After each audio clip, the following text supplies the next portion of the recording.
একটা ছোট গ্রামে টিনের ছাউনি দেওয়া এক পুরনো চায়ের দোকান। বাইরে ঝুম বৃষ্টি পড়ছে। দোকানের মালিক কাকারু চাচা, যিনি একটু বোকা আর সব সময় ভূতের গল্প বলতে ভালোবাসেন। আজ দোকানে বসেছে 4 বন্ধু: রাহুল, টিকু, ভিতু ছেলে আর বুবাই। সবসময় খায় আর ঘুমায়। চায়ের কাপ হাতে তারা গল্প করছে, আর বাইরে বাজ পড়ছে। হঠাৎ একটা ঝড়ের শব্দ। দোকানের আলো নিভে যায়। একটা টেবিল নড়ে ওঠে আপনা আপনি। টিকু ভয়ে চিৎকার করে, ভূত, ভূত! কাকারু চাচা হেসে বলে, এটা তো ভেজা ভূতের কাণ্ড। যে ভূত কেবল বৃষ্টির দিনে আসে।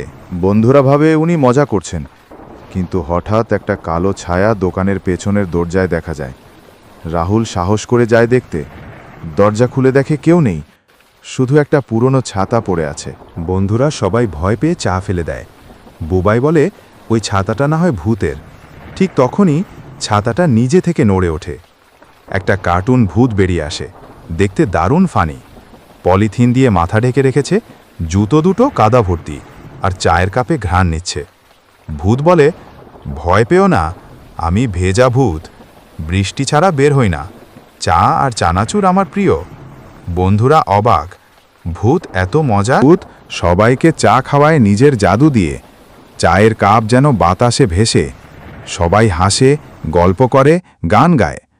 ভেজা ভূত বলল, আমার কাজ হচ্ছে যারা একা বৃষ্টিতে বসে থাকে তাদের সাথে সময় কাটানো।